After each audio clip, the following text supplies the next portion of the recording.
Why coin dealers or some coin dealers refuse to help you with your coins. Coin dealers typically depends on what kind of help you're looking for, whether they refuse to help you or not. If you want a value of your collection or you want a value of your coin, then you take it into the coin shop. Almost every single coin dealer out there would be glad to help you with your coin. If you call them on the phone and try to get help, they probably won't. If you send them an email, they probably won't help you that way either. Pictures, sometimes you can tell what's going on with the coin.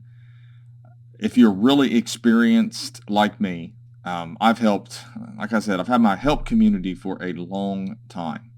And since 2009 is when I first installed that PHP BB forum, and I started helping people right away. And before that, I helped in the other, like Coin Talk and different places like that. But I wasn't all that knowledgeable. I mean, I didn't have the experience that I have now.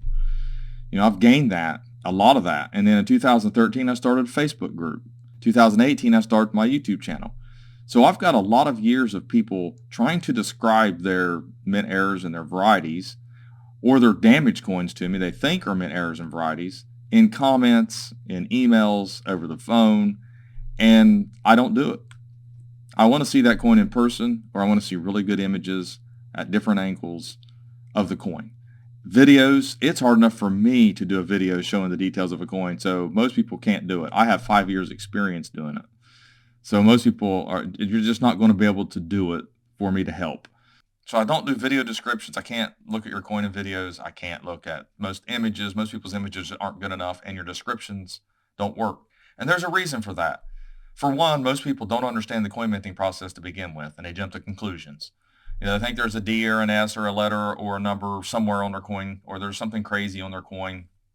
Look, if you don't know the terminologies, then that's another thing that's going to throw me off. That's the whole point of being able to look at a coin, because if you are saying stuff like misstamped, misstruck, crazy doubling everywhere, and things like that, that's just a lack of knowing the coin minting terminologies and variety and mint error terminology that we use. DoubleDie.com has all of those acronyms and explains in detail what all those would be. And there are certain eras where you're never going to have an RPM, like after 89. There are repunch mint marks and repunch dates and things like that. There's repunch dates, which are RPDs, and over mint marks that you're just not going to have anymore, that you only had at a certain amount of decades or certain coin types and things like that, because they used to use hand stamps and things like that instead of having the whole die design on the die itself that strikes the coin completely in whole with mint mark and all. It used to not be that way. So knowing that information helps eliminate certain things that you think is going on with modern coins. But that's what I'm trying to say to people. That's why if you want help from a dealer, if you don't know all this stuff, or at least a little bit of it, they're not going to be able to help you. It's unfair to expect a dealer to help you over the phone or help you in a video comment or in an email when you're trying to describe something and you can't take good images. The best thing to do is to find some way to take it to someone who's an expert in hand, or submit it to someone in hand. And you've got to make sure you don't send things unsolicited. You want to query the person through Coneca Variety Vista. I would recommend joining that. Join Coneca. Go to their forum and join that too. It's a little yearly fee. You get a publication. They will help you. There's attributors there, the guys that are the big names in the business, and they can help you out with your coins. If you can't take good images, if you don't know how to navigate online very well, then just submit the coins to them. That's the best thing to do. That's what they do. They specialize in that. They live for that. That's their thing. That's their main focus, is new die varieties and die marriages and things like that. Coin dealers, more than likely, no. And it doesn't mean those guys aren't coin dealers too. They buy and sell coins. But coin dealers who have brick and mortars, who are selling bullion, who are doing all this, selling other coins and coin type coins and things like that, most of them are not specialists in mint errors. They might know the basics, like what an off center is. They might know certain double dies. But when you start getting into some of this other stuff, minor double dies and things that's going crazy with your coins, or different anomalies and all that, they're just going to shrug it off. They're going to tell you it's basically, nothing, which probably isn't anything, because that's another thing, another point for me. I've done this so long that there are patterns of description that I can pick up on. And without seeing the coin, I can usually tell you what you're talking about. I can usually tell you what's going on. If someone says I have a missing letter, I already know that it's struck through grease or it's damaged. It's only two things it can be. You're not going to be missing a letter on a coin unless something happened to the die to plug it up to keep it from striking it, because there's just nothing where a modern coin, a mint employee removed a letter or a number, unless it's a Kennedy half dollar and it's missing the FG, or it's a 1969 Lincoln cent missing the designer initials. If it's known, that's different. We already know those are varieties. They are listed as varieties. If they're not listed as varieties, I don't do discoveries, and most dealers do not because they can't. The dealer could tell you all day long that you have a discovery coin, but it means nothing to the PCGS or NGC. You have to go through the guys that help attribute through Coneca or through error-ref.com or doubledie.com. Guys like Wexler and Mike Diamond, guys like that, they can actually attribute a new variety, and it gets in the coin world and numismatic news, and then the grading companies will recognize it. That's how it works. A coin dealer, and putting it in Facebook groups, putting it in help communities, it might be the first step, you think, but if you're not getting the help you want, that's the reason. Nobody can really tell you if you have a discovery coin or one of a kind. I hear one of a kind, that's another thing. I have a one of a kind nickel that's magnetic. It's graded by NGC. It's not worth a bundle. I would rather have a coin like a double die that's known, that's got a track record of value, so that I can actually sell it and know what to sell it for. So one of a kind, just unicorns, things like that, I just wouldn't be looking for. I wouldn't hope for that. I wouldn't jump to a conclusion and think that I have that. I wouldn't jump to a conclusion and think that I have some special overstruck coin or anything of that nature. You want to identify it first before you try to describe it. Because if you don't know coin minting terminologies and you don't know the coin minting process, then you're going to sound off. You're going to sound like you're just exaggerating. You want to learn those things, and there are just so many. Like I've got Cronin's Mint Errors to Die For book that will help you with that. I mean, I have all kinds of videos. That's something else. I want to show something. So type in a Google search like I did, and Coin Help Community website, and go to images. This is me and, Randy and I, my former partner for the coin shop. But I was floored to see when I did this how many images for Coin Help You community come up. And these are all thumbnails in my videos, good or bad. These are my thumbnails. And I was thinking, people ask me about coins all the time, and this right here is a perfect example. This video, if you really want to know things from me, these are the coins I look for, cherry pickers coins, in a coin or in a YouTube search. These are the coins I look for. I mean, if you want to know what I have to say and what I look for the most, here you go. To over 100,000 views, easy. I have so many people ask me questions. This is a perfect example right here. Another thing, how to post in our help community. I got a video on that. You can type that in a YouTube search. Type in Coin Help You and type in anything that you want to ask, and I bet you I have a video on it. There's videos I've forgotten that I did. I've got things where I describe things in detail, and if that doesn't help you out, then you want to go to Coneca, find someone who would be willing to accept submissions. Don't send them unsolicited, and ask them for help, because coin dealers just going to refuse to help with certain errors and things that are just anomalies on coins. I mean, because it takes up a lot of time. Can you imagine you're a coin dealer? I mean, just think about it for a second. Say, put yourself in the coin dealer's shoes.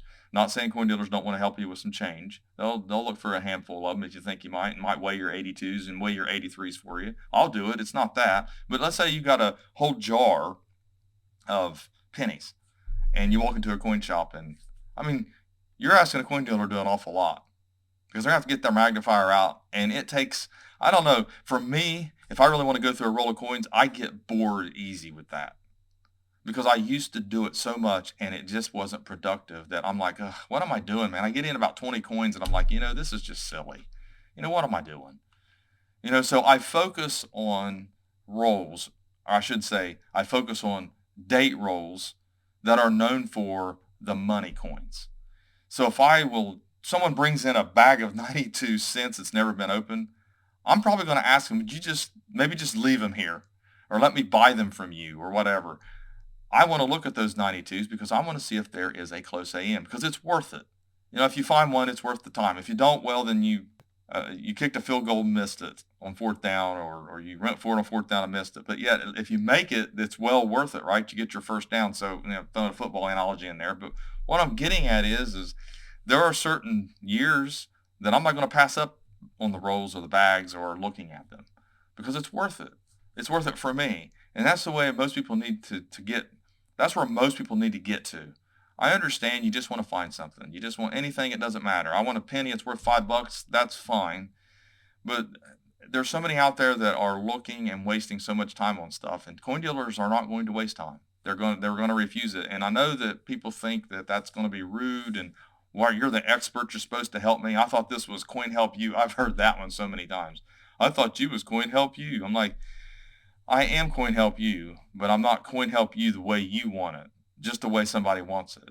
I have a certain way that I offer my help and my services because I know what I'm doing. In other words, I know how you need help. By how someone comes at me, I know how you need help. Sometimes people need mental health. They don't need coin help. They just need to go get some mental health before they even start coming at people about their coins. But besides that, people, by the way they talk and how they ask certain questions and describe their coin, I know what help they need. So then I send them to that video or I send them to that link because here I am doing a video describing things, but most people don't watch my videos. So I've got to send you to the video that is better for me instead of sitting on the phone 10, 15 minutes with you trying to tell you all this stuff. I've got a video that shows you. Why wouldn't I want to do that? It's so much easier. I spend 2 or 3 hours every day doing these videos, editing them and coming up with the information. And I do research too to make sure I double check myself. Not that I'm free of mistakes, but for the most part, you can watch my videos and guarantee that it's checked out. I know what I'm talking about. But like I said, not all dealers are like that. Not all dealers are like me. They want to just run their business. They want to do bullion or they just want to do some coins. They don't want to deal with mint errors. They think they're all damaged. They don't understand people's fascination with mint errors. That's another thing, so it's not that a coin dealer is always being rude. Maybe they are rude if you keep at them and keep trying to get them to describe your coin. I've had that too. Answer the phone call. Someone says, man, can I talk to you for a couple minutes? I'm like, well, when they start that, I automatically know this conversation can end up going for 15, 20 minutes. I can't do that. But I'll tell them, I'll say, look, just tell me your question. I'll see if I can answer it. And usually it's about a coin. Want me to know if they can send it off for grading or, it's always, and I just can't do it. I refuse it. And I know a lot of people think that's rude and I disappoint people. And that's another thing, I don't want to disappoint people. So I try to head them off of the pass and say, look, I don't help on the phone. I don't help in emails. It's our business email. Please go to our help community. I almost beg people to do it. It's just so much easier for them and me, a lot less drama. So I understand why coin dealers refuse to help you with your mint errors because I'm more helpful than most coin dealers. So some coin dealers they're just going to tell you straight up, don't look for them. Quit looking for mint errors. That's not where the money's at. It's not where I make my money. Most coin dealers do not make their money at mint errors. That's another thing that you have to think about. The thought of the day. If mint errors was where it's at, then you would have coin dealers making it rich and just doing mint errors. There's very few dealers out there that just do mint errors. Very, very few. There are some, but very few. You go to a coin show, you'll have one or two that focus on mint errors, but the rest of them don't. There's a reason for that. The money is not in varieties of mint errors. You can make some money at it. You can do it if you focus on it only. But people like the Penny Lady, if you've ever heard of her, she focuses on just cents. You can do it that way. You become the top expert in that, and you can do it. But most dealers don't. Most people don't. It's no different than most people aren't business owners. There are a lot of business owners out there making it, but for most people, that's just not where it's at. They're not entrepreneurs. They're not business minded. It's just the way it is. And you can't change people and you can't get mad at a coin dealer because he refuses to help you with your mint errors because he doesn't know mint errors or has no interest in them. So you have to think of this kind of thing. So that's the thought of the day. Hopefully, this might have explained a few things to some of you about why dealers are the way they are. Maybe be a little more long suffering. Yes, dealers, it works both ways. Dealers need to be the same way, but you got to think. How many people come at that dealer during the day? How many people have called that dealer during the day about $2 bills they saw in the news media, about a crazy 1971 S that was worth $10,000 that was actually a registered quality Mint State 68 coin that you just don't find in your change, but people miss that part because they don't know about coins and are just asking if the 71S is worth $5,000 or $10,000. You never know how many of those phone calls the dealers had because this is all over the media. I just did a video on $2 bills. It's everywhere. I could not believe the amount of $2 bill videos telling people their notes can be worth thousands of dollars from CBS, from Fox. I mean, it was amazing. And you have this all the time. People are being bombarded by this, and they're coming at dealers with all this stuff. So it's great that you might have found something. I hope everybody did. It'd be great if people could find something that's worth money. People do find coins and notes and things that are worth money every day. You see it on eBay. People sell them all the time. You see them being sold online. But they need to be verified by an expert. You have to go through the proper channels of getting that attributed and verified, and then maybe even graded if it needs to be graded. Most of them do need to be graded. But you have to go through, like I said, the proper channels. Coneca is one place. There are currency experts out there. Just do a Google search for them. If you want help from me, the best way to get the in-detail help from me is to go to YouTube or go to my channel, type in Coin Help You, and type in your question. And I'll guarantee you a video is going to come up. It's going to help you out a little bit. So thanks for watching my latest video. Please like, share, comment, subscribe to my channel, watch my videos, search for them, and have a great day.